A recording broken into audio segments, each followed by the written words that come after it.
নববর্ষ, শুভ নববর্ষ।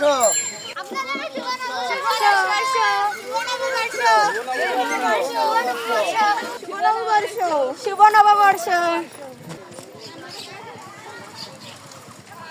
আমরা গোয়াখোলা মাধ্যমিক বিদ্যালয়ের শিক্ষার্থীরা শুভ নববর্ষ উপলক্ষে বিদ্যালয়ের আশেপাশে এলাকাগুলোতে মানুষদেরকে মঙ্গল শোভাযাত্রার মাধ্যমে শুভ নববর্ষের শুভেচ্ছা জানিয়েছি। আমরা প্রতি বছরে এই একইভাবে শুভ নববর্ষে সাইকেল চালিয়ে সকল গ্রামবাসীকে অভিনন্দন জানাই। এছাড়া আজকে আমাদের স্কুলে অনুষ্ঠান আছে, সেখানে আছে নাচ, গান এবং আলোচনা সভা।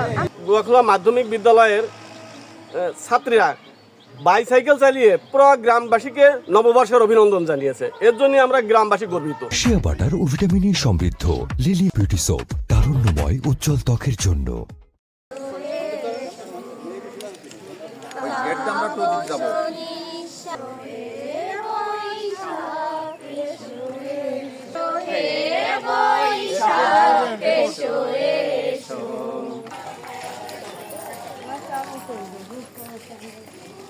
আমি প্রদীপ কুমার সরকার, ব্যামমান লাইব্রেরি ইনচার্জ, বিশ্ব সাহিত্য কেন্দ্র নডাল ইউনিট। আজকে আমরা গোয়াখোলা স্কুলে প্রতি মাসের ন্যায় আজকে পয়লা বৈশাখ উপলক্ষে আমরা এখানে অনুষ্ঠান করছি।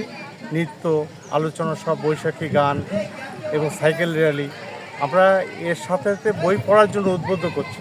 বিশ্ব সাহিত্য কেন্দ্রের মূল কথা হলো মানুষ পাঠক সৃষ্টি করা, মানুষের বই পড়া, বই পড়ে আগ্রহ তোলা। যেহেতু সারা বছর গোয়াখোলা মাধ্যমিক বিদ্যালয় এর ছেলেমেয়েরা প্রায় 100% ছেলেমেয়েরাই সাইকেল নিয়ে এই বিদ্যালয়ে আগমন করে, তারই ধারাবাহিকতায় আমরা প্রতিদিন যখন আসতে পারি, নববর্ষ দিয়েই আমরা শুরু করতে চাচ্ছি যে সাইকেল দিয়ে আমাদের শুভেচ্ছা জানানো।